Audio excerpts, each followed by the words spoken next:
Hey everyone, today for the Beyond the Body Bootcamp, we are discussing why no dairy. So why have I asked you to give up dairy for the next 4 weeks? So let me tell you a little bit about dairy. So dairy, a lot of times we think dairy is just like the greatest thing, or it has a lot of calcium for our bodies, and we've been told that it's good for our bones and things like that, which is true, but you can also get calcium in other places because the thing about dairy is it causes a lot of side effects to our body that we don't realize that are being affected by maybe the dairy that we're having. So that's why I'm asking you just to give it up for 4 weeks. If you decide after you've given it up for 4 weeks that you can live without it and you're enjoying the benefits you're seeing from giving up dairy, then go for it. But I'm just telling you, I love cheese. There's probably no doubt I'm going to eat cheese in my life. But for these 4 weeks, I'm going to detox my body of dairy.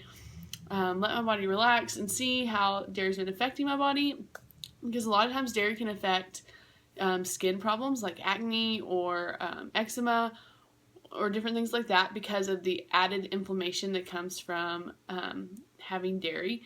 And so you may see things start to clear up because dairy has seemed to actually cause more inflammation in the body, and inflammation is really only meant to come to help just temporarily medicate certain parts of the body. And so that's why sometimes you may feel different pains in your body or have like skin issues come up because the dairy is causing too much inflammation in your body, and so it may cause acne and things like that. So you may see skin problems go away. Also, a lot of people that give up dairy will see bloating or gut issues go away. So if you feel bloated a lot, it could be because of the dairy. You know, a lot of people think it's salt or water or things like that, but it could be because of dairy.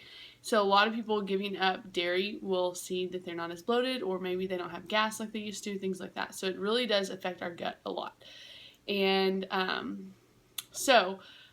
few things about dairy is that dairy, one reason why it's not that great for us is because a ton of dairy is carbohydrates and the rest and sugar. And so the sugar comes from lactose, like a lot of lactose sugar in dairy products. And even though it's a natural sugar, you know, it's not that bad, it really can affect our body and have a lot of effect on weight gain and things like that. So it's really just not very nutritious. Plus, in the way that our world works now and the FDA and the way the food industry works, dairy products probably have a lot of antibiotics in it because they're giving that to cows.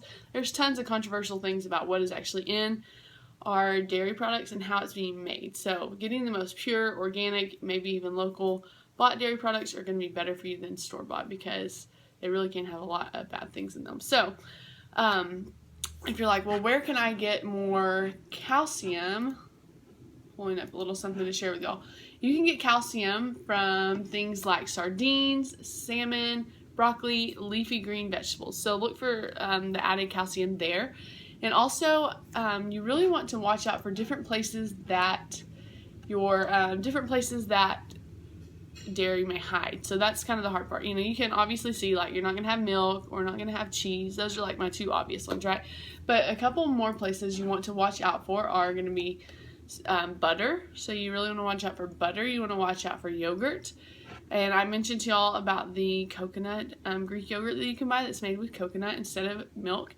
And obviously milk, cheese. You want to look out for ice cream, any kind of cheese products, cream cheese, sour cream, and even mayonnaise. So you can get some vegan mayonnaise and things like that. And so look for that at the store instead if you really like mayonnaise, or you're going to eat like tuna and you want mayonnaise in it. That's something that I'm also just realizing as I've been researching this more is mayonnaise is dairy, and I eat mayonnaise.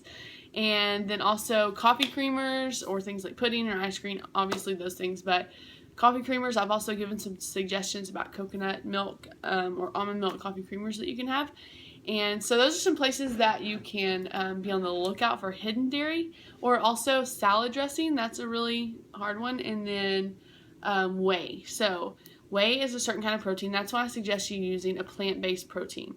I have a high-grade protein powder meal replacement shake that I use. If you want more information, I can share it with you.